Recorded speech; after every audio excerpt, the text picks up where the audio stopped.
Hey guys, my name is Russell and I make guide and race videos for iRacing here on YouTube. That might be up your street. Please do consider hitting that subscribe button, maybe that little bell so you get notified when I release a new video or go live with a live stream. So here we are. It's a brand new season of iRacing. It is week 1 of season 1, 2021, and I have made the shift over from VRS GT Sprint to IMSA for this season. So I'm going to be driving the BMW M8. Super excited to be back. And what better way to start than with Watkins Glen? If you find this guide useful, please do drop me a comment. Please do hit like on the video. I'm really keen to hear how you guys get on through this season. So if you manage to improve your lap times, improve your consistency at all using my guides, please do let me know. Love to hear about it. Let me know how your races go. And as always, if I don't see you before in my next video, hopefully I'll see you out there on the track this week.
Okay, guys, that was my 1 minute 40.9 here at Watkins Glen.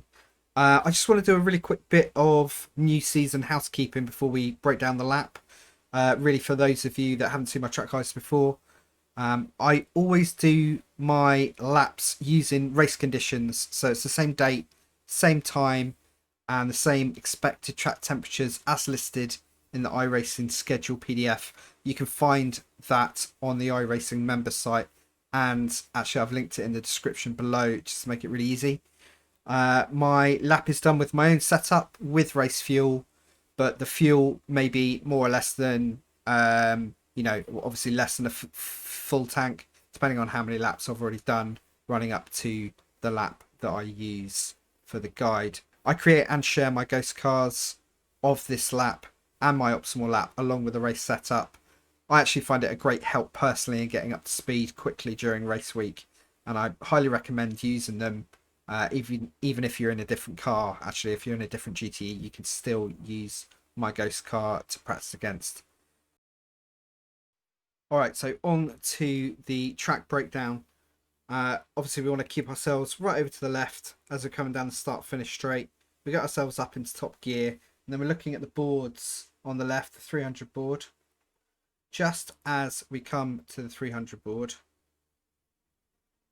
probably actually just as these little cracks in the road here appear, so somewhere just after the 300 board, well before the 200 board, we're going to start braking super heavily. We're going to go down into third gear, so a full threshold brake in here. We're up to like 70, nearly 80% braking, and then as soon as we're down into third, we're going to start our turn in. You can see we're already starting to bleed out the brakes. So we're down to like 10%, then we'll come down to 5 and less, and then just as we hit the apex, and I chewed a little bit more of the curb than I really would have liked there. We're back heavily on the gas and we're building up. We obviously need to make sure that we're back on the track without taking really any of the corner off the grass here. Otherwise it invalidates the lap. It's off track. So now we're just going to gun up through the gears up into fifth. We want to hug quite tight here, but if you look at my wheel, I'm trying to minimize my sort of steering angle and trying to make the route through here as straight as possible so that we can just keep building up steam, keep increasing our speed all the way down to the next section. Technically, corner is 5A, I think. So we're looking at the boards coming up on the left. We're looking after the 400 board, around about the 300. There we go. We are braking reasonably heavily, about 50%. And we're going to come down to fourth. And we're going to approach. We're going to turn in, basically in line with this replacement patch of concrete here. And we're going to chew off as much of the inside curb as we can. And we're going to get ourselves into fourth.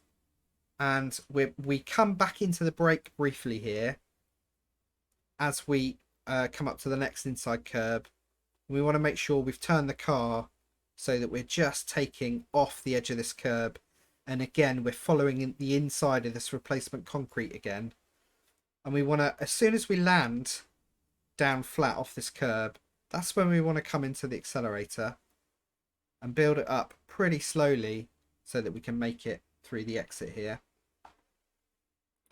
Now next, once we're straightened up, we're going to lean ourselves into this really fast sweeping right-hander. We're still in fourth gear. We're coming out of the gas now. And we're making sure we're hugging super tight to the inside curb. Now, once we pass this access road, we really want to make sure that we're pointing right into this corner. We're right tight to the curb so that we can then start accelerating just on the back side of it. And we know that we can still make the exit by using all this curb here. We're over to the right. Now, just before the surface changes, probably about a car length, car or two length away from the surface change, we want to get into the brakes pretty deeply, pull ourselves down to third. So almost at full threshold braking there. As soon as we're in third, we're bleeding out and we're starting to gradually turn in. And if you notice, as I bleed out the brakes, I'm turning the wheel more and more. And then once we're about mid corner, we're back into the gas. And we're gonna get gunning up through the gears. That trail braking is really gonna help us out here. Now, on the left, just after the 200 board, we need to plant ourselves on the brakes. We're going to go down to third quite quickly, but then we're going to linger a bit before we drop to second. So, after the 200 board, we're down to third. We've already started our turn in, and we really want to, again, like the last complex, we want to plant ourselves just on the inside of this replacement concrete and follow it round, and it's going to tighten to the apex, and that replacement concrete is going to meet the curb on the right. Now you've got to be careful with the curb on the right. You don't really want to touch it. It's going to upset the car, and because it's such a fast sweeping corner, and we're basically using all of the grip in the GTE here, all of this downforce generated grip. So if we unbalance the car by touching this curb, we're probably going to turn the car. So we want to watch that.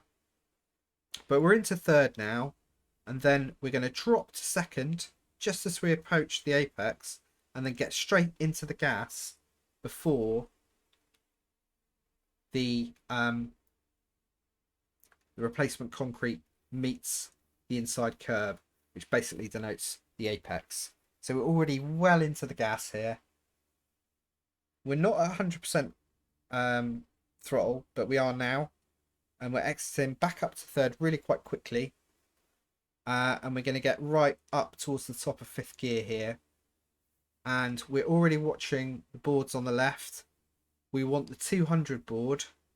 And we're going to want to hit the brakes pretty much as we pass it.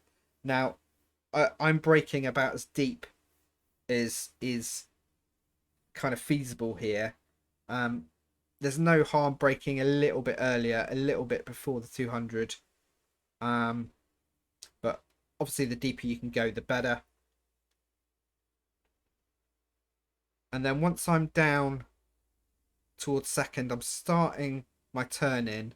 And then I'm really bleeding out of the brakes. I'm lingering at about 10%.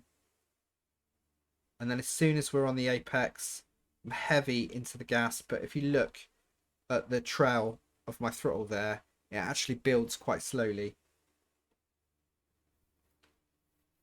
And then we have to throw the car back over to the right. We're just going to make it into fourth briefly.